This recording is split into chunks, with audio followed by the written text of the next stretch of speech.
Most of the people think that he's just a cricketer. Honestly, they're missing the bigger story. He has an empire of over 1050 crores. And here's the part that surprises most of the people, that cricket is only a small piece of that. His salary from BCCI is 7 crores a year. His income from businesses and brands is around 250 crores a year. That's 35 times more from business than from the sports that made him famous. And in this video, we are going to break down how he actually did this and not just what he owns, because you can find that on Google easily.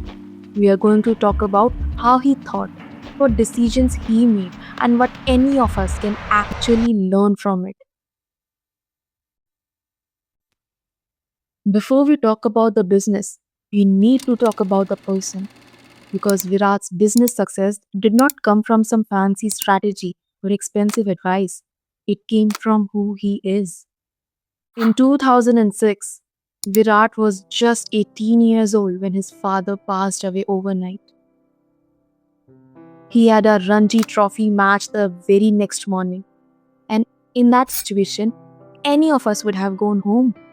But Virat, he went to the ground, batted, and scored 90 runs that day, and then left after the day's play for the funeral. And I'm not sharing this to be emotional. I'm sharing it because that one moment shows you exactly the kind of person who later builds an empire. Someone who just shows up, no matter what. And over the years, that character showed up everywhere. The fitness he built at 22 when nobody asked him to. The diet changes, the discipline. People thought he was just trying to be a better cricketer. But what he was really doing, maybe without even realizing it, was building a brand called Virat Kohli.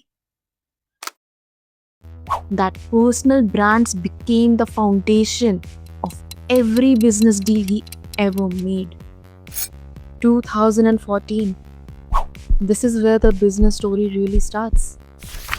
A young entrepreneur named Anjana Reddy was building a youth fashion brand and wanted Virat to co own it.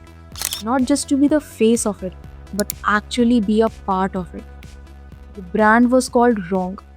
But here's the problem, Virat had just come back from an England tour where he averaged under 14 in tests. Yes, 14.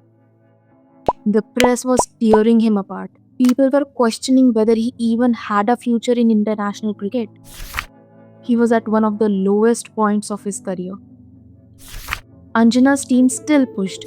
Their pitch was simple, that this brand is not about your current form. It's about who you are to millions of young people in this country. They believe in you, even when the critics don't. He said yes. And then 6 months later, Virat went to Australia and scored around 692 runs in Test series, one of the best performances by an Indian batsman ever. The comeback was massive, and Wrong launched right at that moment. Young people did not just buy the clothes, they bought into what Virat was. The brand made 24 crore in its first year, and by financial year 23, that had grown to 344 crores. In 2020, Virat invested 19.3 crores of his own money into it. Not just his name, but actual capital. Last year, Aditya Birla's TMRW group put in 125 crores for a stake in the company. But the real lesson here isn't the money, it's that he backed something when he himself was being doubted. He took ownership instead of just a fee, and he stuck with it over for 10 years. Most celebrities treat brand deals like a transaction, but Virat, he treated it like a business. In 2017, Puma offered Virat 110 crores over 8 years. At that time, it was the biggest endorsement deal any Indian sportsperson had ever signed. That's a lot of money just to wear the shoes and smile for cameras. But Virat did not just take the check, he used this deal to create his own brand under Puma called 18, named after his jersey number 18. Personal, meaningful, and his. And then he did something really smart with that name. In the same year, he opened the first 18 Commune restaurant in Delhi. He brought in professional managers, his childhood friends to handle operations, and his brother Vikas to help run the business. He put actual thought and structure into it, and not just his name above the door. Today, 18 Commune has 15 plus outlets across India. The menu even has a section called Virat's Favorite. Small detail, but it matters. When people feel that something is genuinely yours, they trust it more. Now, here's where it gets really interesting. When Puma came back to renew the deal, this time offering 300 crores over 8 years, Virat said no. He walked away from one of the biggest offers in Indian sports history. Instead, he put 40 crores of his own money into Agilita Sports, a new Indian sportswear startup, as an actual investor and co founder. He did not want to be paid to promote a brand anymore. He wanted to own one. That one shift from being an ambassador to being an owner tells you everything about how his thinking had grown. Beyond Wrong and Banate, Virat has invested in a bunch of startups. And when you look at the full list, you notice something interesting. Every single one of them connects back to who he is. Like FC Goa in 2015, when Indian football barely had an audience, he saw something that others did not. Digital insurance.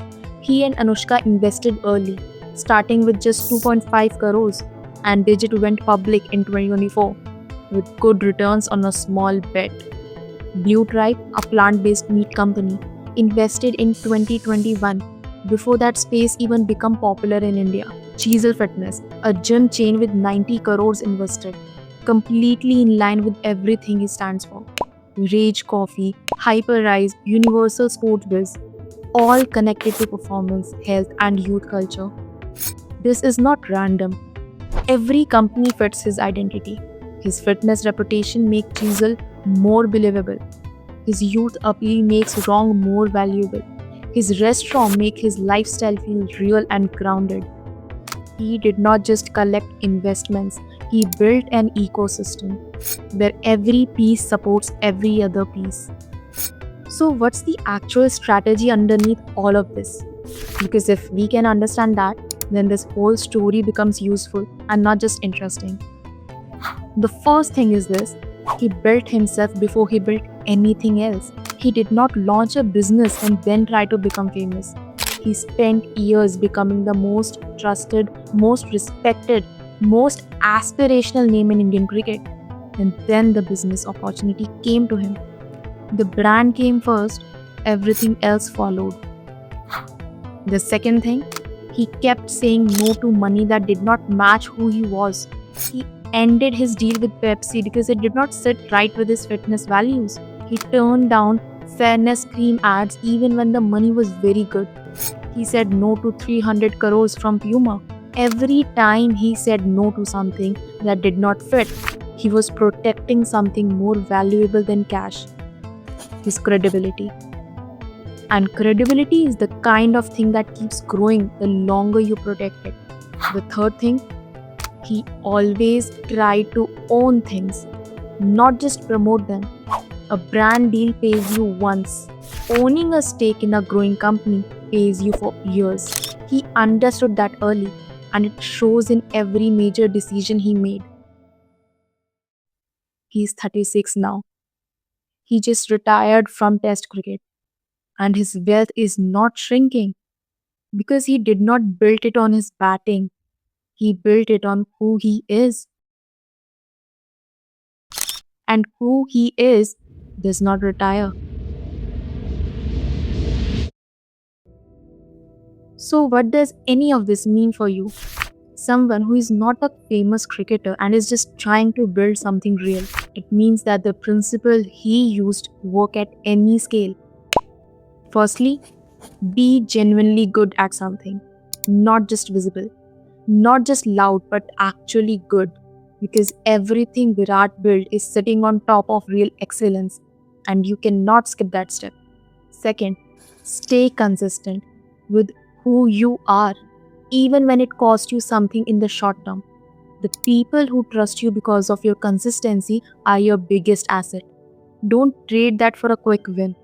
And third, whenever you get the chance, try to own something instead of just being paid for your time or your name, because ownership is what creates something that lasts. Virat Kohli did not become a businessman overnight. He just made the same kinds of decisions consistently, patiently over 20 years. That's really the whole secret. If this video gave you even one new way of thinking about how you build your name or your career, then subscribe to the channel, hit the like button, and share it with someone who needs to hear it. Not for me, but for them. And see you in the next video.